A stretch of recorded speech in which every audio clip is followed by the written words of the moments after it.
Hello, everybody, and welcome to CONSERVATISH episode 225, I think. Okay. This is part of the thing with CONSERVATISH. People are like, people make fun of me. My name is Peter Feliciano, and wherever you're listening or watching, make sure you subscribe, share, rate, review. Otherwise, you're the devil. And the wonderful Libby Emmons is our guest today. Hello, how are you? I'm good, Peter. How are you? I'm fantastic. Thanks for coming out here. Yeah, no, it's a wonderful area. What is Yemeni food? What is it? It's obviously it's from Yemen. It's from Yemen. Right. Mostly there's like sticky things with chicken and honey in them. Okay. This kind of stuff. Middle Easternish, It's Greekish. Middle Eastern, Okay. Mediterranean kind of, yeah. Okay, but it's not like what did I have? Ethiopian, where you have to eat everything with your hands. No, but there's a lot of bread involved, and you eat things with the bread. Okay, you use the bread as a utensil. You use the bread as a utensil. I like bread as a utensil. I like it too. It does double duty. It does double duty. Speaking of bread as a utensil, you are a writer, but I learned recently you didn't care about doing writing necessarily from the jump. You were Right. You were initially into Well, I was doing theater. right. So I did care about writing, but it was dramatic writing. It was playwriting. Right. I've written some half a dozen full-length plays, dozens of short plays, under a half hour length. Oh, you can do a play for under a half hour? Yeah. You Okay. can do I did a bar play series for a long time called Okay. Sticky. Sticky. It was Okay. great. Yeah. It was about Yemeni food. It was not, but it took place in a bar. They were like bar plays. Okay. And Little I worked vignettes. little vignettes. Okay. And the bar was like the setting. So it was like environmental theater. It was great stuff. It was really fun. I did that for a very long time. I did that from 1999 to 2016. Okay. Yeah. On and off, here and there. Right. Right. Yeah. So I was I was a playwright. That's what I mostly did. Okay, so were you one of Wrote the plays, produced plays. Because I did a little bit of theater as well. I played God Nice. in Children of Eden by Okay. Stephen Schwartz, and I also played what was it in Twelfth Night? I played Fabian. Okay. Some minor character or whatever. So I started at Fabian, moved up to God. I was typecast. That's a nice, Well, I am incredible nice and progression. omniscient. Yeah. Yeah. But I was into theater mostly because I'm a musician, singer, songwriter, and I was getting into the performing, blah blah blah, high school, blah blah blah. So were you initially interested in theater because of the writing aspect, or were you like one of the dork performer people like me? Like, what was it like? No, I was interested in the writing. So Okay. I was interested in, when I was a little kid, I would put on plays in my grandma's basement, and she had Nice. she had this great big black suitcase full of dress-up clothes. And that was a lot of fun. And me and my friend Nikki, who lived across from my grandma's, we would always get together and we would try on all the clothes and we would make up plays. And then Of we course. would have our swimsuits on because my grandma had a pool, which was awesome. Of course. We'd have swimsuits and then dress up clothes. And then we would demand that all of our relatives who were hanging out at the pool, Of drinking course. beer, come watch. Right. And they would. They actually would come watch. Right. It And they was were really very kind. supportive and Yeah, it was very kind of them to come watch. I looking back on that, I appreciate that very much. Do you remember any of them, or at least the situation? Yeah, so the big one that Nikki and I did. The big one. Okay. The Oscar winner. It was Tony like winner, I the guess. triumphant Right. one of all of them. Tour de force. We played girls. We were girls who were friends in their youth, and then had lost touch, and then literally ran into each other, hit each other on the street when we were older, and then reminisced about old times. And that was our best play. Wow. How Yeah. old were you? I think we must have been 7 or 8. That's amazing. Yeah, it's very deep, in depth. Mm-hmm. Yeah, as if a 7 or 8 year old understands what reminiscing is. Right. We Yeah. thought. And so my relatives, I remember them just sort of laughing at us and stuff. But I think if I saw that, I think I would think it was cute too. So that's what we did. And then, I was writing I would write in school and whatever. And then I actually had a Western Civ teacher. We actually, instead of history, we had Western Civilization was a class I took at Notre Dame Academy in Hingham, Massachusetts. What? When I was, I guess it was my first year. I guess I was a freshman. Anyway, I forget her name, but she had a very incredible, like, upper class Boston accent, which we call like the Boston Brahmin accent, and that's what she sounded like Winchester and MASH.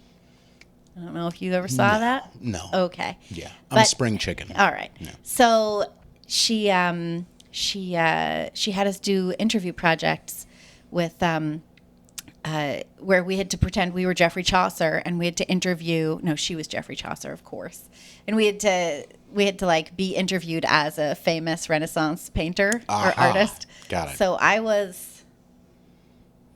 My goodness, now I can't remember. Oh. Anyways, I wrote it as a dialogue. Okay. And she was like, "This is a great dialogue," and I was like, "A great dialogue." Okay. All right. So then I started writing plays after she said that was a great dialogue. Right. Yeah. So you got interested in the storytelling aspect. Right. Now, and we'll probably get into the New Yorkiness of all that stuff, but was it an easy transition into your current mode of journalism as far as the storytelling? Because I know you do more of an analysis type of journalism. Yeah, it was totally weird. It was a totally weird. It was very strange and unintentional until it was very intentional all of a sudden. Right. So I started writing, I guess, doing journalistic pieces around 2015. My son was born in 2010. So at that point, like what happens after you have a child is your priorities just kind of get really solidified. And suddenly it was easy to say no to things. And I was like, oh, I want to do this project. I don't want to do that one if it means not hanging out with the kid, you know? But then around 2015, I started writing, and I had been writing in artistic form about women's issues and, like gender and all of these kinds of things. And then in 2015, it kind of like struck me that trans ideology is a reinforcement of gender stereotypes. As opposed to a liberation from them. And the entire feminist movement had been, let's liberate ourselves from gender stereotypes. Right. And now it was, well, if you are more masculine, maybe you're a man. And it's like, no, I'm just wearing overalls and shit kickers, that's like. So I started writing a little bit in the Federalist about that, and that sort of progressed to where I am now. Right. Where do you still scratch the itch as far as narrative writing? Not as much, no. I mean, I do think that the ability to tell a story really makes it a lot easier to write an article. Right. Because I know where to start it. Right. And I know what the middle is. Right. And I know what a good ending is. Right. So it's like, and I can put in all the pieces. Stick the landing and just like make everybody like, whoa, push away their computer. Right. Yeah. So like before you came in, I'd written a little article about how the Archbishop of San Francisco is denying Nancy Pelosi communion based on her stance on abortion. So I look at that and it's like, okay, start with the Archbishop, move into Pelosi, and then give a little background on bishops trying to deny people communion based on their political perspective, and then we're out. Right. So that's like a good progression. Right. And it's very, it's like second nature for me to just tell a story in a clear and engaging way. I hope that it seems that way. It feels that way to me. No, it does. It absolutely does. Yeah. Along the line of your writing, when it comes to, I know you're editor-in-chief and all that stuff, do you still, maybe it's gotten easier then, to go like, I don't give a fuck about this topic. Like, you know what I mean? Like, I don't want to write about, I need to. Maybe I have quotas, maybe whatever. Maybe I can pawn this off to one of my homies, whatever. But does it get hard sometimes to engage in a topic until sometimes maybe you do some research and then you're like, oh, okay, I can follow that intellectual thread? Yeah. So sometimes that will happen where there'll be something that needs to get written. I'm the one who has to do it. And I'll look at it and I'll be like, I'm not interested. Right. And so what happens then is I start doing a little digging until I can find a thread that I do find interesting. Right. And then I pull that thread and like 15 minutes later, I'm really into it. And often those turn out to be my best stories, my best articles. Right. And it's because I had to like really figure out what the interesting part was. Right. What was the You know? interesting part for that one as an example? For the Pelosi? Yeah. Well, so that's sort of that's interesting because, so I'm Catholic. Right. My dad's second wife raised me Catholic. Okay. She made sure I was baptized and everything, which was much late. I was like 8 when I got baptized and everything. And then when I was married, which I'm no longer married, but I was married in Catholic church, and I was married by a monk. This guy, Father Ben Rigatti, Hey. and he, my dad was at the time, he's sort of not exactly anymore, but he was evangelical Christian. My family is not Catholic. My son's dad's family is like very vaguely Catholic. We were like the weirdos who were getting married in a Catholic church. So I said to Father Ben, my dad was concerned that he was going to be denied communion in this church. Lib, why would you get married in this church? They wouldn't even let me take communion there. Like, why would you do it? And so I went to Father Ben and I said, hey, my dad is concerned that he won't be allowed to take communion at Mass, 'cause we were getting married in a whole Mass. And Father Ben said to deny anyone communion would be an affront to the Gospels. Interesting. And I thought, that really checks out. I've read the Gospels. Right. I've read them multiple times since then. Right. That's totally fair. Right. I don't think, Jesus made sure that Judas took bread at the Last Supper. And Judas was like a seriously bad guy. Right. I like totally the downplaying of betrayer. that. Judas was like a seriously bad dude. Bad he was guy. not nice. No. Right. No. He sold out his homie Right. for like some cash. And Right. at least he had the decency to feel bad about it. But then he committed this horrible sin and killed himself, whatever. Right. Anyways, so I thought about that. To deny anyone communion is an affront to the Gospels, when last year bishops were saying that Biden shouldn't get communion because of his stance on abortion. And I believe I disagree with the idea that anyone should be denied communion for whatever reason. This is a sacrament of our faith. Right. This is a sacrament of our faith. This is Right. about a person's heart. It's about their relationship to their faith. It's about their relationship. Jesus knows your heart. That's the important part. So That's what I was thinking about the Turning Point USA thing that happened last year with, Brandy Love? right. I right. thought about this too. Yeah. Right. Where as I've said it flippantly, but like if you don't think Jesus, if you don't think you should hang around with prostitutes, I've got some Bible verses for you. Because Jesus absolutely kicked it with her. Now, other people might say, well, she had already tried to get rid of her sins, blah, blah, blah. The thing about even Nancy Pelosi or Biden, I doubt that they're salvageable. But we don't know if maybe them coming to a certain Mass, they would hear something that clicks. But if Right. they hadn't thought, well, I'm not even going to get communion, I'm not even going to go, screw that. Right. We don't know what plants a seed for, either saving them or maybe it's meant for somebody else who's sitting next to them to hear that and think about it in the context of Nancy fucking Pelosi sitting to them. So I think it's absolutely correct. Where it's just like, you know what? It's not about me. This is about letting everybody in. And because once you start that, man, It's no good. What no else good. are we going to deny people? What Right. else are we going to say? And the thing with communion too is, so I was raised Catholic. I followed through with my confirmation, and then I quit going to church for a really, really long time. I tried being an atheist. I found that very difficult. especially because atheists are bothersome people. Yeah. Right.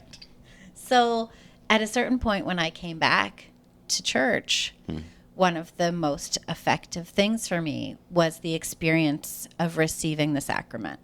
So before you receive the sacrament, you say, and they've changed it since, but I don't like the new one.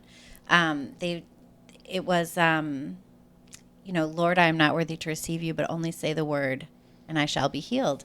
And saying that, I just find that to be such a beautiful thing, this notion of mercy. Right. Yes, I am a sinner, Right. obviously. Right. We all suck. Right. We're all basically dirt. Right. We're all going to totally fuck up constantly. Right. But if you would just heal me, Right. if you would just forgive me, if I could just be part of this mercy, Right. Great. Okay. And I find that to be a very compelling thing. And sometimes I don't go to Mass because I'm not up for that emotional feeling. Like, I don't want to feel that way. Just Right. want to like ignore it and move it along. Right. But to go to mass, like that experience, I find it can change your heart. Right. And so now Nancy Pelosi is not going to be permitted the opportunity to have her heart changed by the body and blood of Christ. That's obscene. Right. See what I'm saying? This is the fucking goddamn thing. Principles before personalities, everybody. Principles before personalities. If you don't believe in if the personality changes what you then you don't actually believe in free speech. If you don't want free speech for everybody, you don't actually believe in that principle of grace. I found that the nuance and the complication of the human experience is so fucking interesting to me. Mm-hmm. And yes, I write songs and I this and I blah, blah, blah, but I like conversations specifically about so as a lot of people already know who watch the show, whatever, I did volunteering at prisons for a long time. Okay.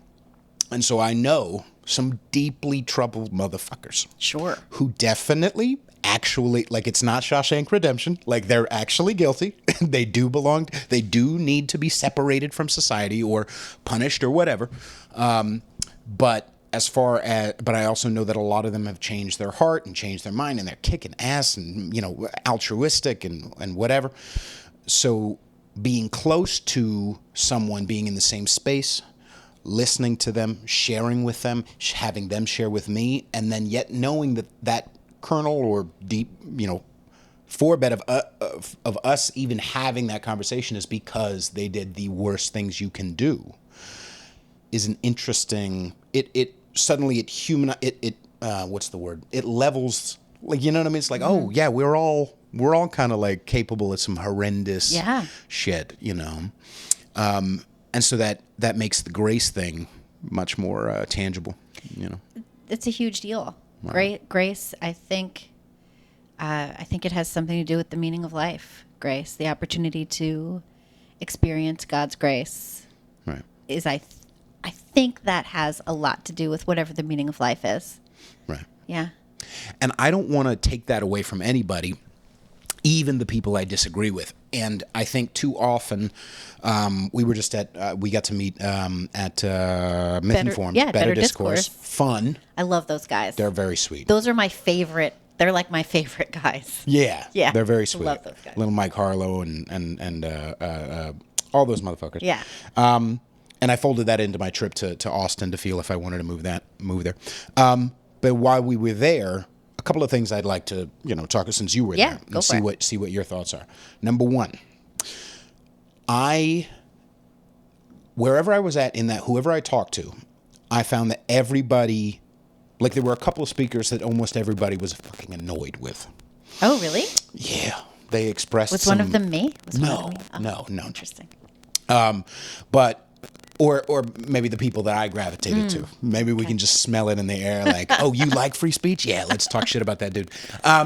But every single one of us followed it up with, but I'm glad he's here. Mm-hmm. I'm glad he showed up. I'm glad he's speaking his mind. And I noticed, and I don't know if you noticed this too, there were a couple of the, leftist, whatever, the couple of speakers who had a fan base come and support them, right? And I noticed, that's awesome. Fucking great. I love it. Fucking great. Super happy for them. And I noticed that there was a separate block, kind of like them sniggering in the corner about, these conservatives, me. And then us sniggering in the corner, these fucking leftists, blah, blah, blah. And so I was out and smoking a cigarette, and I was like, you know what? Fuck this. I went up to these little white kids, surprise, surprise, white leftists, and shook their hands and started to talk to them about, they were a little cagey at first, but then they realized, like, I was not going to eat them or let me see what your stance is about blah, blah, blah. And it was really heartening experience because what leveled us was the fact that they were talking about, like, I got them to feel comfortable enough to say, oh yeah, no, left liberals are fucking nuts. I'm like, yeah, and conservatives are nuts too. They're nuts too. Oh yeah, everybody's nuts. Yeah, if you don't think the conservative side is nuts, go out to dinner with some of them. You'll see. I hate that bitch. Blah blah blah. But the other thing that I noticed was, why did I bring that up? I was talking about my experience of meeting those couple of kids, and it was good. We were talking about the human experience. What were we talking about right before then? Grace. Yeah. Oh, yeah. On Twitter and a couple of other places, but especially Twitter, not the least toxic place in the world. As much as conservatives want to be all like, oh, yeah, cancel culture is crazy, then I noticed people who were taking pictures with other people who were at the conference. Why are you taking a picture with that person? Blah, blah, blah, blah, blah. Like, I'm not saying don't criticize, but you're contributing to cancel culture. You can't, that's the principle over personality thing. You know what I mean? Just because someone takes a picture with somebody that you don't like or that one time said that thing. I noticed it with art. Frank Zappa has some, he's my favorite artist of all time, my favorite composer, but he had some dumb fucking opinions sometimes. Some of them I absolutely love, but you know, everybody, at least, even my heroes, 10%, I'm like, I could do without that. Sure. Yeah. I mean, I'm a Woody Allen fan. Like, you know, what am I supposed to do with that? Yeah. I love Charlie Manson's music. I wouldn't go that far, Yeah. But that's the thing, is that we all have to practice that. And I feel like and I know that you're not necessarily, or would you call yourself a conservative? Would you call yourself an independent? What would you? You know, it's interesting. I'm a registered Democrat. Right. Because I'm in New York City and you have to be able to vote in the primary. And if you can't vote in the primary, I mean, the general is irrelevant, right? So you got to be able to vote for in the Democratic primary because that's who you're going to get. Right. Yeah. So I'm a registered Democrat. I've always been a registered Democrat. It used to be possible to be a Democrat and have views that were not far left or progressive. Right. I am 100% not progressive under any circumstances. My core political values would be free speech, anti-war. These used to be staunch liberal positions. Yeah. They are my positions. That's where I'm at. Right. I'm not super crazy about gun control legislation because I do feel like we have that too. I'm into the Constitution. Right. These used to be liberal positions. Right. They are not anymore. So am I conservative? In a lot of ways, yes. Yeah, I would say so. I'm not an isolationist, but I do think that we should be taking care of our own country first. Right. I don't think we should be engaging in proxy wars with Russia. Not a fan of that. Right. Don't really understand why Especially on the side of Nazis. Right? Yeah, well, I haven't even dug into that whole thing, but like that does seem disconcerting. It seems a little inconsistent. Seems weird. Seems a little weird. Seems weird, especially since we went to all that trouble to like get rid of Nazis in Europe as best we could. And call anybody, be really ultra oversensitive to calling everybody a Nazi and then fund the motherfuckers. It's a little sideways, kids. It's a little sideways. I keep meaning to look into that and try and figure that out. It just seems so dodgy, the whole thing. I don't know why we're in Somalia. I don't know why we just sent 450 army guys to Somalia. Because governments are gonna government, man. You know Big what? government motherfuckers are gonna do that shit. For some reason, we're not sending any troops to the U.S.-Mexico border to prevent masses of human trafficking and drug smuggling. Right. While we let fentanyl overdoses skyrocket in the U.S., killing, I think, mostly young men. We kind of need our young men. Why are we not protecting them? I'm raising a young man. This is okay. This is what I want to extrapolate on. This is my experience, and this is my field research, and I could be wrong, but I'm never really. But this is my field research. I find that when women have sons, that changes the natural perspective of, because women have the women experience mostly growing up, right? You said you had a sister, blah blah blah, like, and men have the male perspective, and maybe it happens for the other side. But when women have sons, it's like, oh, this is some nature shit. Like, this is different. This is for weird. Real. This is comes out with a fucking gun hand. You know what I mean? Ready to shoot. He knows that already. Yes. He was shooting with his little finger guns when he was 4 years old. Right. It wasn't culture. culture. And here I am, like, we're only going to watch PBS. You know. Right. And it didn't matter. It doesn't matter. I experienced that too. I have two younger brothers who are like both 12 years younger than I am. And they're two of my favorite people on earth. You know, I'm crazy about those guys. Oh, they're boys. Right. They are definitely boys. I have this friend who was running a restaurant for a while. He had two sons. And one of his employees said, well, are you going to raise them gender neutral? And my friend was like, no, because they're boys. Right. And I'm going to raise these boys. Right. And the employee, who I believe was like non-binary or whatever, was like, but that's so heteronormative. And my friend was like, okay, but they're boys. Right. Like, they're telling me they're boys. They're boys. Right. I'm going to raise them that way. Right. And it was sort of, I think there can be that sort of culture shock, you know? I remember at one point my son wanted a rainbow Hello Kitty backpack. And I was like... So you gave him estrogen. I was like, okay. I was like, sure, I'll get you this. I'll get you this thing. Right. And we got it. I was like, sure, I'm going to get it for you. We get it home and he's like, yeah, no. And I was like, you don't want to take it to school? And he was like, nah. I was like, do you like it? He's like, kinda. And then he just didn't want it.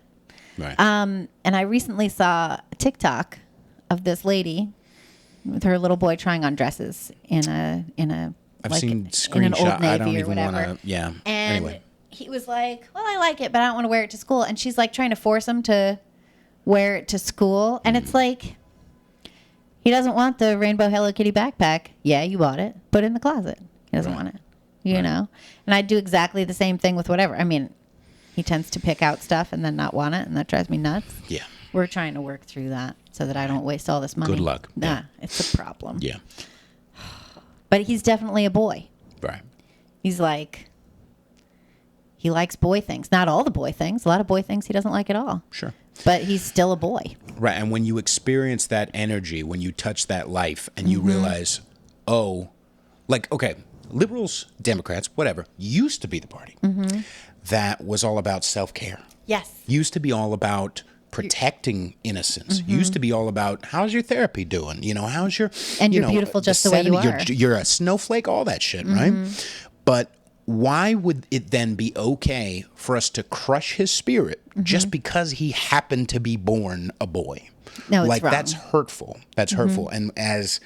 You know, as a mom, as a whatever, you experience that and you realize from what I've heard and from whatever, it's just like, oh, I'd rather fuck a motherfucker up than let this little person who I'm charged with and who I love, who came from me, be hurt. Yes. Yes. For real. For real. And I was listening to something you were talking about, and it's a part of the we got to come up with a different fucking name for this what? movement. I don't want to even call it conservatism. Like, it is, but it isn't. But yeah, our it's not, definitions it's not are really we don't have working out. We don't have good names. But and also MAGA is too tied to and MAGA is too Trumpy. Yeah, it's too and tied to him. That's just a guy. Right, but I don't want to call freedom movement. Like, that sounds fucking sounds kinda lame. cornball shit. Yeah. But I'll just say it for now. Everybody, Conservative? Are we going with that? No, maybe. I'm gonna call it the freedom movement just for the sentence. Okay. And then I'll continue. In the freedom movement, there's not enough focus on obviously principles before personalities, but I believe there's not enough focus on the being careful of the baby with the bathwater shit, right? Where too often, okay, I'm gonna criticize, or like you defending fucking shit ass Pelosi. You know what I mean? Like, well, that must mean she's a liberal. Like, no, bro. Like, we all need to focus on, I think, and I'm seeing it for the people who follow me and the people I'm friends with. There's a lot more consciousness around meditation. There's a lot more consciousness around self-care, even though I voted Trump, even though this person, whatever. So we've got to mess with maybe the definitions, I think. And I don't know how to do that without it becoming then a cult of personality around whoever does that well. It's I think part of it too is that it's not that the people on the conservative side all have the same political perspective, right, or have the same view about what's right for the future of the country. I think the idea should be, and maybe it isn't, maybe it is. I think the idea should be that you have a foundation of values, you have a moral basis. Right. You use that to make decisions. And that's what it is. Have some values. So simple. Right. Represent that. Like when I taught CCD for a while at my church. What's that? It's a catechism. Oh, okay. So leading up to your confirmation year, which is when you're 13, which like so many cultures globally, when you're 13, that's the thing. I think it's like the Maasai in Africa, you're 13. Like Native American cultures, you go off into the woods. It's quinceañera in Mexico, so that's 15. But it's 15, but it's around the same age. The Jews have a Jews, thing. 13, yeah. And so CCD in America, it's like it's basically like when you're in 8th grade. Okay. So some of the kids are 13, some of the kids are 14, Right. And you can do it a little older, whatever. Anyway, you prepare for the sacrament of confirmation, which is when you say to the church, hey, church, I'm going to be an adult in the church. I'm going to take on responsibility. Right. I am now taking on the responsibility for my own faith. Right. So when you're baptized, your parents are like, I'm going to raise you with faith. And then when you're confirmed, you're like, I got this now, mom and dad. I'm going to go forth with faith. Cool. Okay. Nice. So I taught that for a while. Anyway, the main thing that I thought was important was helping these kids figure out how to make decisions. If you don't know how to make decisions, you're fucked. Right. So you have to know, like, what guidance to use to make decisions. You have the 10 Commandments. That's a thing. Sure. You could give that a shot. Right. It's pretty strict. Right. But we also have Gospel according to Matthew. We have the Beatitudes. Turn the other cheek. Right.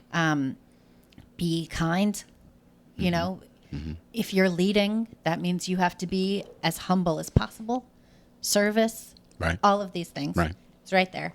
So my goal was to teach them, like, let's come up with a moral foundation. These are the guides we could use. We've got the 10 Commandments. We've got the Beatitudes.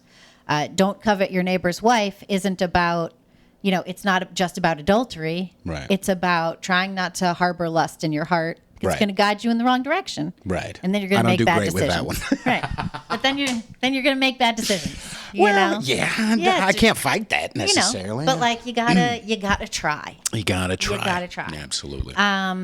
Yeah. So that was sort of what I was going with, was this idea that like, helping guide the principles. Figure out how to make decisions. Right. Here's your baseline. Right. When you have options, bounce them off this thing. Right. Bounce them. Right. See what works and see what is totally opposed. Right. If your goal is like, let's say you have to make a decision about, I don't know. What's a hard decision when you're a kid? There's so many. Ooh. If you should tell on somebody who did stole a candy bar or something. How's that? Yeah. So let's say, should you tell on someone who stole a candy bar? What's your foundation for that? Well, the person did something wrong. Right. So in that sense, you can judge that they did something wrong. Right. But would you be doing the right thing or the wrong thing in revealing their sin to somebody else? Right. I think probably there's no reason to tell on someone who stole a candy bar. But someone else might make a different decision, I guess, based on the same values. Right. What would you do? I don't think I would. If it was my friend, I don't think I would tell. I think I would just let it go and maybe talk to them about it and be like, you know what? I don't think you should have stole that candy bar. Maybe you should bring it back or figure it out, like slide some money under the the bulletproof glass at the bodega. Right. Well, if we're really parsing that out, I think, and maybe this goes to my focus towards, I can't believe, if you would have told me 5 years ago that I would be talking about self-care. I think it's easier to figure out whether or not you should steal the candy bar yourself. It is. But my conversation would be more focused with them about and this is maybe similar to the woke stuff, similar to the punishing thing. It's not just that I was on the show with Josh Slocum a few days ago. And he said, great. I love him to death. He's a sweetheart. I only met him at the thing. Yeah, he was on my last episode. And he and I turns out we went to college together. Weird. Yeah. Oh my God. His best friend I know from when I was there. Nice. Yeah. But he did. I wonder if he did theater. We didn't talk about any he theater didn't do or theater. Catholicism at all. He didn't do theater. On our but conversation. we had so much fun. They're stupid inside college jokes, but we had fun with them. We had a great time. I enjoyed that very much. Yeah, he's a sweetheart. And one of the things he said was, there's obviously, and it's said all over the place, but there's a high dividend that you receive from being a victim in the culture. Yes, but it also is really fucking spiritually expensive. To be a victim? Holy shit! How so? Hurts. It hurts in the long term. It hurts because you're essentially paying the price. You're paying the price by not being self-sufficient, by not being able to trust yourself because you're weaker. You're needing to rely on other people. Interesting. Right? You continuously, when you have that myopia, that only feeds itself. At no point will you go, okay, well, I'm a victim over here, but no, I'm strong here. Like, no, that's not good enough. That's interesting. Ego is an insatiable place to come from. And that includes when you're beating the shit out of yourself, or you think like, oh, no, more is never fucking satisfied. No, right? It never is. And so there's a spiritual price that you pay, mental, emotional, call it whatever you want. But there's a price that you pay for being that as well. So even though you're getting that, it's the same thing with, booze or meth. You get it pays well. Ooh, I get to feel really high. But then you always have to, the piper comes and knocks on the door and says, now you have to be, now you owe me your fucking soul. Now you have to be addicted to this and maybe go to prison and maybe go to this and maybe, It is interesting how some people get addicted and some people don't. To meth? To all kinds of things. You want to talk about something you need? I actually wrote about that a year or so ago. I overdosed on meth one time. Oh, shit. I wrote about it. Yeah. Amazing. Okay, it was not amazing. Well, it's not something I would expect from a theater Catholic, Well, theater used to be profane. Theater used to be a filthy, disgusting art form. I liked it better that way. Yeah, it's probably more honest that way. It was more honest that way. But with like the grease paint and everything and, actors were not trustworthy people in society. Theater people were not trustworthy people in society. Right. And then it kind of got remade. It got Disneyfied and Andrew Lloyd Webberized and all of those things. Right. And it's definitely a different medium than it used to be. Right. But you used to encounter all kinds of crazy people in theater, like alcoholic, drug addict, lunatics. Oh, yeah. And they would show up and they'd give a killer performance. Right. Then they'd go destroy themselves some more. Right. And this used to be part of I was talking to Inez Stepman about this on her podcast the other day, High Noon. This used to be what we thought artists were. Thoroughly self-destructive, depraved people with access to glorious beauty and the ability to express it. Right. And I would agree with that. Sometimes I believe it's a cop-out because I know some really into booze and drugs motherfuckers who like to call themselves artists, but are actually vapid douchebags. Like they don't have any artistic. Right. They like the attention, and they like I'm a struggling. No, you were just in LA and you liked heroin. Like that's all. Like that's not a personality trait. Right.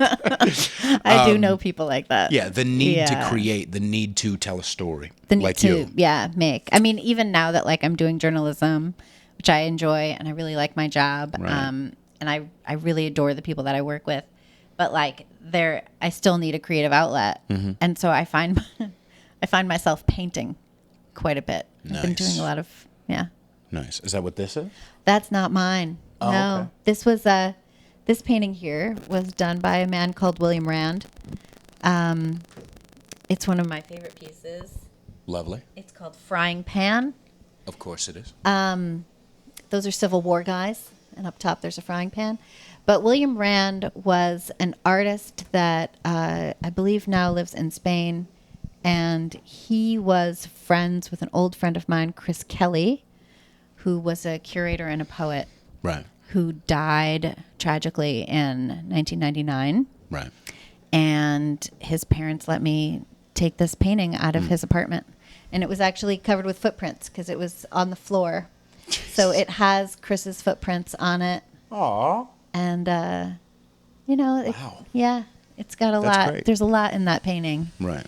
And I love it. That's a perfect example of the thing we were talking about earlier when it comes to even our heroes. You can't 100% no matter what they do, this is wonderful. It's Woody Allen. Whatever. Bottom line is we're going to have to take... We got to understand the animal that we're dealing with. You know what I mean? When it comes to an artist, I've gotten the chance to, I got sober when I was 15 years old. So I was definitely, and still am in many ways, but I've gotten better, damaged in lots of different ways. But I've also, with the more clarity in my spirit and the more self-care, the more spirit, meditation, all that shit that I do feel more clear and more creative. I don't feel like I need to, all right, let me bash shit up and then I'm better at it. You know what I mean? Yeah, it doesn't really work that way. I find that as well. I think that that which artists feel that they can access by taking drugs is accessible without the drugs. Didn't Tool say that? Didn't James Maynard Keenan? Didn't he say that? I don't know. Keenan? I thought it was me. Right. Someone said that Maynard Keenan, drugs show you where the door is. It's your job to go there afterwards. Right. That sounds like a Huxley thing too. Maybe. Yeah. Yeah. It's pretty interesting. I think it's important too to we were talking about personalities and whatever. It's important to just meet someone where they stand, Right. So if you enjoy someone, but you don't like how they're leading their life, just enjoy them right where they are. There's people that I've known where they don't like what you're doing and they see that you're unhappy. Mm-hmm. And so they try and give you all of these ways to fix your life. Mm-hmm. And then if you don't fix your life according to their prescription, they're like, well, if you can't help yourself, then I'm just going to cut you off. And it's but don't you enjoy, we enjoy each other's company. Right. I have some friends who, they have difficult issues. Sure. It's not up to me to judge them for those things. It's up to me to hang out with them and enjoy them and share their heart. That's what I want. That's a friendship. A friendship is not making sure someone gets their life on track. A friendship is standing with a person no matter what they're going through and just acceptance. And I find that those types of people, the over advicey motherfuckers, are the people who don't really have a life anyway outside of, I'm going to fill this role now. I'm going to be this savior. I'm going to be this, no, you shouldn't. Those type of people seem similar to woke people. I'm just saying. Well, and it's hard to deal with that, right? Because it's if you love someone, then enjoy them. Right. It is very much like that idea of why art, because this is pretty much also another, it transitions into another aspect I wanted to talk to you about, was this idea of what happened to art. Yeah. So in my personal aspect, and we can get into my perspective, part of the reason I started the show was because I'm a singer-songwriter. I was doing music in the Bay Area for years, and I would go and perform, at bars and at shows and blah, blah, blah. And then in 2011, I started writing hooks for rappers and singing and doing, hip-hop with them. And I would go to these shows, and I'm living in the Bay Area, and I guess I'm conservative, or I guess I'm liberal because, women's right, blah, blah, blah. I didn't think too much about it, in your 20s, I don't think you're really supposed to. But I finally got to this level of going to these hip hop shows and being annoyed that we all had to believe the same things. The same thing I'm telling you about what's killing New York is there's an air of you better clap when I do a song about the struggle of women. It's just no, you need to be talented first. You need you need to engage me artistically, and then message second, art first. Right. Trevor Noah, message second, art first. Yeah, that's key. That's really what it is. Otherwise, it's propagandist. I feel like Jon Stewart was, even though I don't know, there's some shit I disagree with him strongly, but I feel like even with his show, he put art first. He put comedy first. I'm going to make people laugh. And it's also going to be about all this topical shit that I believe. Yay. Hooray. But you have to make it funny. Trevor Noah doesn't do that. Trevor Noah is message first. He's not funny. Art second. And that's why he's not, there's no value that anybody has for him. And he may have some ratings, blah, blah, blah. But ultimately, he's not going to have any value. And I want to be fucking satisfied. I'm on this world once, and I want to fucking enjoy it. I have been thinking about that a lot lately. This one shot at life thing. Yeah, man. Which is obvious, of course, that we have Right. just the one shot at life. Right. But I've been thinking, like, What a there's Catholic perspective for you to have. Yeah. There's just so many things to experience. Right. And I was talking to a friend of mine. She was like, should I take this trip? I don't know. It's going to be expensive. And I was like, girl, take the trip. Right. You're not going to, like, in 5 years, if you have that $2,000, it's not going to help you anyway. Like, take the trip. Do the thing. Experience the life. Right.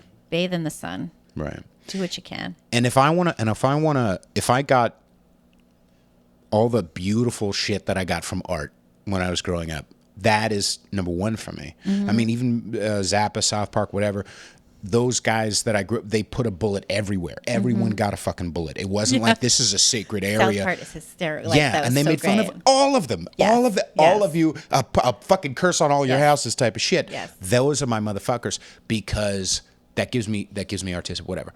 And similar to what happened, I mean, that's the part of the reason I'm moving to Austin. The only thing New York has left artistically is Broadway, TV, and maybe some movies. And what about visual art? Where's visual art happening anymore? Do we know?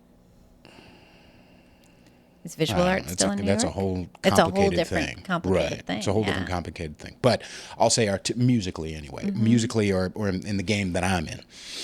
If I don't want to be in those spheres, then I don't need to be in New York. And it's all woke. So fucking woke that it hurts. It is painful. And it takes away from the audience. And that's, you can see it with the numbers on Netflix. It's not just that Netflix is woke. They've been watering down art for fucking years. Yes. And still expecting us to pay more and more commensurate with inflation. And I fucking refuse to do so. There was a really interesting thing that happened to me in grad school. So I went to Columbia. I studied playwriting for my master's. And at the beginning of grad school, I had this professor who I still very much adore. And we were very interested in Henrik Ibsen, who's this Norwegian playwright who basically created a Norwegian national identity. Before that, it was, they were very obsessed with being like Danish. And I think Denmark had ruled them for a while and stuff. Okay. I'm pretty sure. I might be getting that wrong. Anyways. And death metal too. They're really good at death metal. Continue. They are good at death metal. They fucking are. But so Ibsen took over the National Theater in Bergen, and he started making these plays. Okay. And sort of establishing a Norwegian national identity, digging into like myths about trolls and all of these things. Nice. Yeah, and writing. Yeah, and like plays would be written in. They would write in Danish, even though they were Norwegian, and he like started to establish this Norwegian national identity. Anyways. Right. His plays were very psychological, about relationships between people, right. Wives who wanted to leave their husbands and felt trapped, and like all of these really amazing stories. And my professor said at the beginning of grad school that the highest form of plays were psychological. I was like, that's interesting. You have Chekhov, you have like all these guys, fascinating, psychological. And they were like head gamey plays, you know? Interpersonal, all of these things. By the end of grad school, he made the same pronouncement, except he said that the highest form of plays were political. And I, flipped back through my mental notes, and I was like, that was not the jam in the first place. Right. And I could get with psychological. I could get with interpersonal, relationships, all of these things. But now we're talking about like this weird power dynamic. That's the whole thing. Right. And it took that very brief period of time, which was 2004 to 2007, where this change just abruptly happened. And I saw it happen in the graduate department, and I saw it happen, across theater. But was he a strong person, from what you could tell? Yeah. Okay. He was a pretty strong guy. Okay, so it didn't feel like he was, when he said that second part, that he felt like he had a proverbial gun to his head. I don't think he did. I think he changed. Right. I think he changed. And I personally found that very disconcerting because I thought he was just totally wrong. And I didn't see where the justification for this change came from. Right. Other than the atmosphere in the art world was changing so rapidly. So, it had been, when I got involved in the arts, I thought it was about what was a good play. And what makes a good play, there's emotional engagement, and you're entertained. There's a catharsis involved. It's like the whole, it's the whole Greek thing, you know? And now, and then as it moved along in my career, like it would be the next thing was the activist aspect. So then it was your art has to be activist in nature. Right. Why? And that was 2010 or afterwards? That was like in that whole realm of time, like 2007, 2006 through when I eventually left theater. It was about art activism. And the grant proposals, when you would submit for grant proposals, they went from like, you know, we want strong plays with powerful voices to... We want strong black plays. Or we want strong gay plays. Yes, we want strong trans plays. Author must be part of the LGBT community, and play must be representative of social justice issues. Right. Bonus points for advocating for the Green New Deal. Now, because I rag on white liberals all the fucking time on my show. I am a half white, so I'm allowed to. Just kidding. But the bottom line is, I think for anyone's me, allowed to rag on whites. I think that's part of the... Well, everyone's totally allowed to. For acceptable. me, but who had the money to fund those grants? Yeah, who had the money to White fund those fucking grants? liberal. That's correct. Non-trans That's correct. people, non-black Right. people, non-gay people. Come on, dude. Come on. Well, Patrice Cullors, who was co-founder of BLM, recently said that a lot of the millions of dollars that she got was white guilt money. Of course. And it was. It was. It And people were absolutely like, was. oh, she's saying it's white guilt money. It's like, yes, she is being direct and honest. Right, for in the saying first fucking time in a long That time. is what that is. It's white guilt money. And why, going back to the self-care thing, why is it okay to make people feel guilty? Aren't you guys aren't leftists supposed to be the therapeutic motherfuckers? Where along the line is like, now it's okay to implement shame? Fuck you. Right. Now feel bad about yourself. That's the way to get through, is to feel bad about yourself. I've done lots of different therapies, okay? I've looked into all this shit. I don't see anywhere along the line that someone said, okay, then you have a phase where you have to beat the everlasting shit out of yourself, especially for immutable characteristics that you didn't fucking Things that choose. you can't control. Yeah. Yeah. That thing dangling in between your legs, that means you're bad. And you just need to, that's... We used to make fun of fucking Catholics, for doing that, for the over guilt and for the and hair Jews shirt too. and the whipping themselves. Absolutely. And now you're supposed to You're supposed to do that. Well, because it's part of doing the work, right? You have to do the work. do the work. But the thing about doing the work is there is no end to the work. Yes, because The the same work thing. goes It's coming. forever. It's coming from ego. It's coming That's from right. bullying. Right. It is. Right. Yeah. There's a lot of bullying. There was even there was this idea in theater for a while. There was this concept, and then it got kind of wiped out by the pandemic, which was hysterical. But there was this idea of a Jubilee year in 2020. JEW? No, I'm just kidding. JUB, like the Queen. Right. There was this idea of the Jubilee year where white men were supposed to not produce any plays and to not have their plays produced. They were Right. supposed to take a step back. Right. So it became not just guilt, not just feel bad, but also don't pursue your career. Right. And I remember saying to people at the time, like, you guys, we really only get just the one life. Right. Are you seriously saying that we should say to artists who feel driven and compelled to make art Right. that they should not do that because somebody else needs to do it? Right. Are we going to say to runners, like, don't run this race, let somebody else win, Right. even though you're just as eligible to take home the prize money? And as you said, I'm a mom. Am I supposed to tell my son that at some point Right. he is supposed to not pursue his goals Right. because somebody else is supposed to pursue theirs and he doesn't have, like, and they can't compete with him? Like, why not, like, compete with each other if you have, like, that's fine. But again, Do the because what's thing. the main goal? The main goal is I want to create the best fucking art. Mm-hmm. I want from my creators the best fucking art. Right. And I want the best science. I want the best whatever. So that should be the goal. And Right. it's been talked about ad nauseum, but quieter and quieter is, okay, well, what was it? Was it Tom Segura, Jerry Seinfeld? One of those motherfuckers said, you know, is your writer's room diverse? No, it's funny. Like, it's Yes. a bunch of fucking white Jews and Yes. it's funny. But you know what? Yes. But you know what? Is my basketball team, are they diverse? No, it's They're all not black either. motherfuckers, but they beat the shit out of the sport. They fucking, this is not about, here's another thing you were talking about, like, as far as the freedom thing, to the equality of opportunity for women. Yeah, if you want to, you were talking about it on a show about if women want to do construction, rock and roll, comma, but you don't. Like Right. you don't. Right. Sit with your belly. What do I actually want? I want Right. satisfaction. I want okayness. I want to be a mom. I want to be and maybe you want to do executive shit. Yay! Hurrah! I wrote a play, and Fuck. one of the characters, she's a mom.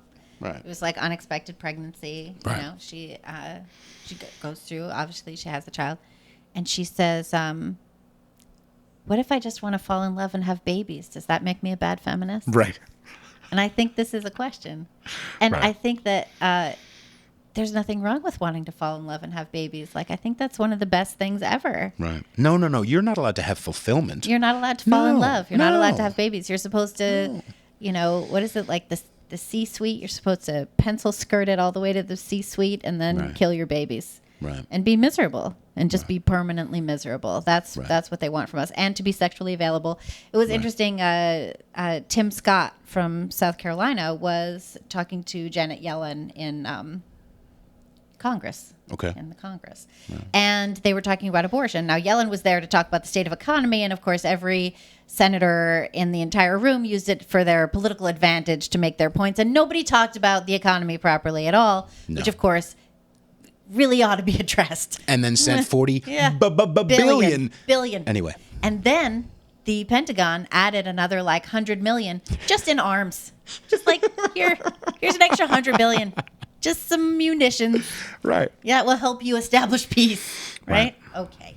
Right. Anyways, so Tim Scott says to Janet Yellen, Yellen was talking, and she said that it's better for the economy if women can kill their children. Wow. She said it was better for the economy Right. if women could kill their children. She used a bunch of euphemistic bullshit language in there. Oh, yeah. But this is what she was saying. And Tim Scott was like, "What, are you kidding me?" Like, he said something else too. But he was like, "This is totally batshit that this is what you're saying." Her idea was that women who kill their babies make more money in their jobs because they don't have to take time off. What the fuck is that? Like, what the fuck is that? I'm so blessed to have a child, to be a mom. Right. Very grateful. Right. And also, like, abortion does seem to be eugenics, which is very disconcerting. Anyways. Did you feel that before, like when you in your Catholic roots? Yeah, so when I was in CCD, when I was in 8th grade preparing for my confirmation, they showed us a video of an abortion. That'll do it. And that really kind of was the end of that. Yeah. It turns out babies are really perfectly formed, like, pretty soon. And they give them painkillers when they do surgery on a baby in the womb. Yes. They give them painkillers. Yes. But they don't when it comes to abortion. Right. Yeah. So I was anti-abortion. Right. And then, and I grew up living with my dad and my stepmom. And then when I was about like almost 16, I moved in with my mom, Right. who by then lived in Philadelphia. So I moved in with my mom. My mom is very progressive. She's very liberal. Recently, though, I did have an achievement, which is she stopped watching the news. That's good. So that's a bonus. Right. Now That's I don't the have first to step. contend She's with on her way. like her telling me Joy Reid's views anymore. So Right. that's a win.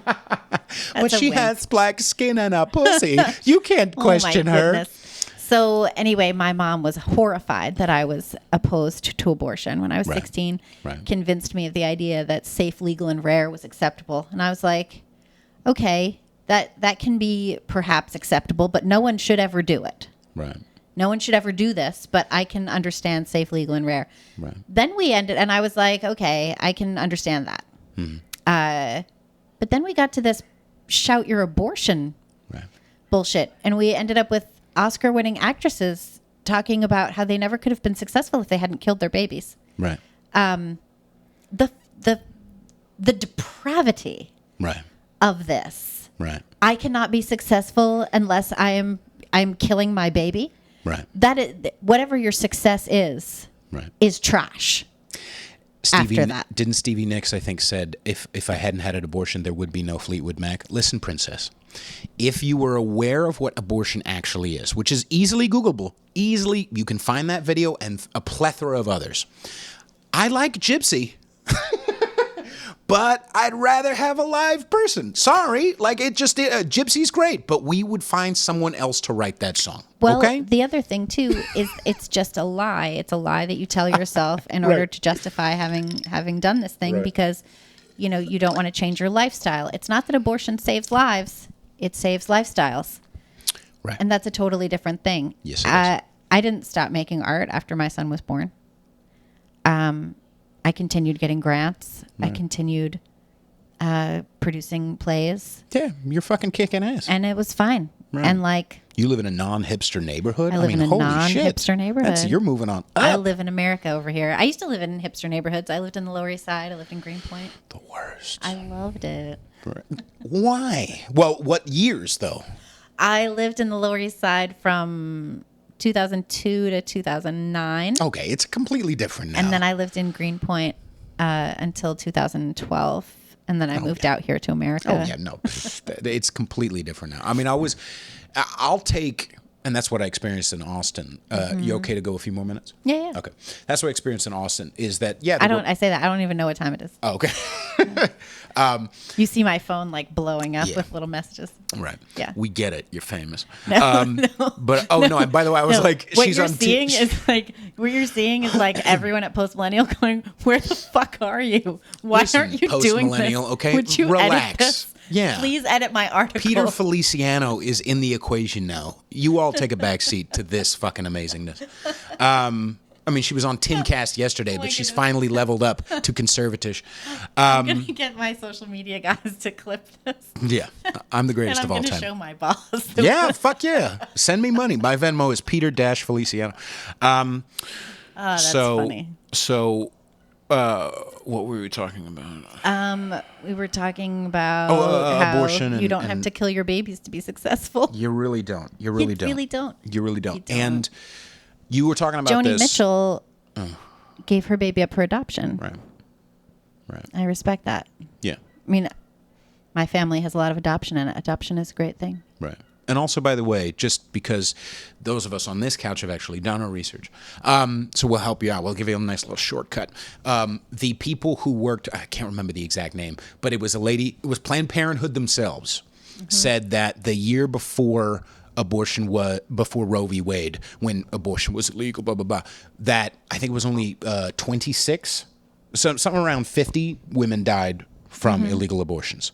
And every year before then, it had gone down, down, down, down, down, down, down. So it's not some sort of epidemic of women in the middle of their living room with a hanger and just like, all of a sudden I'm going to die. Like, no, it was penicillin. It was better practices. It was us knowing more about germs. It was getting safer and safer and safer. Can you imagine how safe it will be now? Stop. And a lot of women die from legal fucking abortions, by the way. Holy shit. A lot of babies die too. Good point. And there's also, I mean, it's true that there's a lot of Black mothers undergo this, and I think that it would be great if there were a lot more Black babies in this country. You know, like that. Like we'd be a lot more conservative. We perhaps would be a lot more conservative, but I think also like, what is this message? And this is something Janet Yellen said too. You know, poor Black women need to be able to abort their babies. And it's like, why are we telling these women that they shouldn't be moms?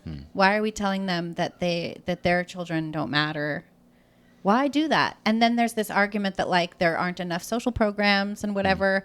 So we're supposed to tell them that their kids don't matter before life, before they're born and after. Like, what is this? Right. Let's support families. Let's support American families. Right.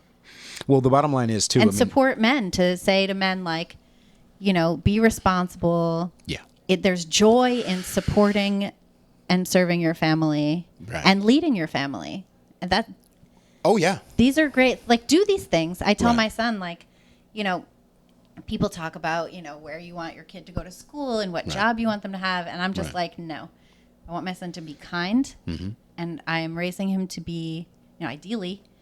responsible, kind, and able to take care of himself and the people that he loves. And to lead his family, you know, and to support them. And when you do that, when you lead and support your family, you are serving your family, you are serving God.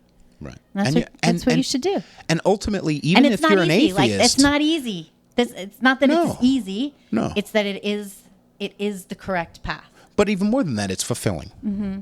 It's this is the thing. If you hear the word God or you hear the word and it makes you go, oh, but I'm an atheist. All right, call it something else. Call it spirit. Call it universe. Call it whatever the fuck. Because ultimately, it's or just go find God. Or just that's fine too. But ultimately, what is the point of all of that is fulfillment. Right. It's fulfilling. It's finding that light. When I was in my 20s, I was like, oh, yeah, no, I'm Mr. Non-Monogamy, and I don't give a, I'll never have kids. I'm too selfish. And then I hit 30, and I was like, uh-oh, I think I want kids. Fuck. Yeah. And then I was with some girl, and I was like, shit, no, I really want, oh, no. Like, it was bad news to me. I'm like, oh, no. It was a similar thing when I found out I was pro-life. I was, because I had made that transition to making the conservatish. Once you do your own research, it's over. And then I did some research, and I'm like, oh no, am I pro-life? Gross, because I had this fixed idea, this George Carlin caricature of what pro-life people are, and I'm like, oh no, I guess I am. Holy shit, it's interesting. Yeah. But it's not as hard to let it go as you might think, everybody. Anyway. Well, you just have to reprioritize your perspective a little bit. Right. And I'll say this, we'll start wrapping up. Because I think now it's Tuesday all of a sudden. There's a time thing on there. Well, yeah, but that's not the actual time. No, but Yes. It counts. It counts time. Mm-hmm. Yeah. Yeah. How about that? This is why she It's a makes big clock. money with the post-millennial. Guys, it's a clock. So you were talking about, and it's absolutely valid. It should be in our national conversation right now, in the freedom movement and all that shit. There is an erasure of women. There is removing of the autonomy to, be a girl and be in girl sports and like, oh yeah, That's it's a whole absolutely issue. happening. It's a whole thing. But they did this to us a long fucking time. They've been doing this to us for 20 fucking years, okay? The shows, in the culture, in the whatever, they've been erasing men for a long time because they needed to do that first before they could erase y'all. Yeah. Right? Yeah. So, and I'm not saying that to say, I'm saying that to open our perspectives because yes, it absolutely is happening to y'all. But first they needed to make men weaker and weaker. And yes, dear, whatever you say, oh, she just puts up with me. And all of that across the line. Like there was there's like this doofy dad character who has no control over anything and just does what he's told. Yeah. And nobody's hot for that guy. No. Nobody likes the male feminist. I was in the Bay Area for years, and I'm living in New York. I mostly date white liberal girls. Really? Yeah. Well, what else are there? In the Bay Area? No. No. I mean, are there in New York? How's your dating thing in New York going? It's been the pandemic, and I'm chemically impure. So it's been a little, when that was happening, it was a little difficult. But chemically impure? Well, yeah. I may not have the. Oh, you're not vaccinated. Oh no. Oh no. But anyway, when that they changed y'all's perspective, they changed our perspective to think I was watching fucking Ratatouille the other day because I'm super manly. I was watching Ratatouille and, the character just a bumbling, I don't know. And she just puts up with him and she knows everything and she's very tough and I had to work really hard to get this shit. You ever seen the movie? No. I can't fucking believe. I'm really looking bad right now. Anyway, Jeanine Garofalo, surprise, surprise, plays this character who's like really tough and she worked hard to get the chef position and he just comes in bumbling and he's skinny and scrawny and no offense to skinny, scrawny motherfuckers, but like he doesn't have any balls to his character at all. And yet she falls in love with him. For like no apparent reason. Yeah. But because he's willing to do anything to get her love. Right. And that just makes her swoon. No, it doesn't. Though. That doesn't work. No, it doesn't. Fulfillment. Fulfillment. Girls, do you want to have fun? Do you want to be like satiated? Or do you want to check a box that says, my guy's a male feminist? Which one's more important? Yeah. It's interesting too because those guys who jump through all those hoops and transform themselves into whatever that is, it turns out women don't like them. No. I had this friend who did all that whole stuff for his wife. Right. And, she left him for some repair guy. Right. After he did everything she wanted. Right. And I've known tons of women, and listen, if you're actually bisexual, rock and roll. But I've seen a lot of, especially white girls, decide, you know what, I'm sick of men. and I'm gonna go for I'm gonna switch. I'm gonna be bisexual. I'm gonna be a lesbian. And who do they go for? They don't go for the lipsticks. They go for the dykes. They go for the bull dykes because they need the masculinity. They're looking for it somewhere. They'll find it. And now the dykes are all taking testosterone. Touche. It's not enough just to be butch now. You have to put a PP on. Come on, girl. I don't think there's anything wrong with butch lesbians. Not at all. It's a great thing to be. Yeah, or a sissy boy or whatever you need to do. The bottom line, I think for me, truth and fulfillment. And if someone's true to themselves, you can smell it. And if they're not, you can smell that too. Even if they check all the boxes. Yeah, even if they check all the boxes. Right. Yeah, because it's fake. Right. We're so real. Thank you so much, fucking Libby Emmons, for doing this with me. This was a lot of fun. Yeah. We didn't get to go into your your favorite play shit, but I think we got there. Yeah, I think it's fine. Yeah. It's probably Chekhov, Ibsen, and Arabal. I don't even any of those. Well, I know the word Chekhov. I know that there was a writer named Chekhov. So there you go. Yeah. I'm a dork, basically. That's what I'm saying, right? That's the story. Listen, I do like Sondheim. I fucks with Sondheim all day. Sondheim, absolutely. I mean, it's not technically a play alone, but yeah. Yeah. I didn't like how he disavowed some of his West Side Story songs. He did? Yeah. Oh, to make them woke? Yeah, he was What a like, fucking she turd. wouldn't have said that because she's a Puerto Rican immigrant and she doesn't have the language for it. It's like, so now you're saying she's stupid and that's better? How about just give her some beautiful song to sing so that we can all love it, right, and feel joy with it. Right. Yeah. I was talking about we really should stop because you've got a busy life. And it's fucking raining. But bottom line is the other thing is if you know more black people, you'll be less supportive of Black Lives Matter, the organization. Is that a thing? I absolutely know that from my personal on the ground experience. The more Portland is a perfect example. You know how many black people there are in Portland? Aren't there 5. like 2? Yeah. Yeah. There's no fucking. And some of them are my cousins. So. Yeah, exactly. Yeah. Upper West Side, Upper East Side, the whitest parts of New York, and yet the most vehemently, it's the white guilt that makes them do that. It's the not knowing enough. Right. It's the not knowing enough Puerto Ricans to know how many are like not down with this woke shit. It's the not knowing enough women that makes you go believe all women. Oh, don't believe all women. No. No. Some of y'all are horrible motherfuckers. Liars. Yeah. Liars. Molesters. Just like everybody else. Yeah. Yes. Anyway. Liars come in all shapes and sizes. Yeah. So get to know more people, everybody. So where can people find you, my dear? What can people... I am you're on at the Post-Millennial, right. thepostmillennial.com. Right. And I'm on Twitter at Libby Emmons. And I've recently... Oh, I'm on Truth Social now all of a sudden. Ooh, so MAGA. I know. It's like, I look at it and I'm like, I don't even know what am I doing? How does this work? Yeah. I don't want to post a truth. I feel like that's really presumptuous. Like, I'm just posting the thing I thought. Yeah, it's just the thing you thought. I really just signed up because I missed Trump's tweets. I know. They're funny. They are funny. Yeah. He's a funny boy. He's a funny guy. Yeah. Yeah. A little obsession with the election now, but. Yeah. And then, where else? Oh, I started an Instagram. It's libby.emmons. Yeah. So, otherwise, I'm basically just around. Yeah, Post-Millennial, New York Post, Quillette. New York Post. Yeah, not as much. Mostly I'm just at the Post-Millennial these days. Okay. And we just teamed up with Human Events, which is really cool. What's that? Human Events is like this legacy outlet. It was Ronald Reagan's favorite outlet. It's like long form opinion pieces. It's pretty interesting. Okay. But we were just bought by the same owner of Human Events. Okay. It was, yeah. So now we have like a sister publication and we get to do a lot more cool stuff. Nice. It's kind of awesome. Yeah. Yeah. Very cool. Yeah. All right. So go find her. Go look at all her shit. Thank you so much, Libby. Thank you, Peter. This was really amazing. a lot of fun. Yeah, I'm a blast. Bye. Bye.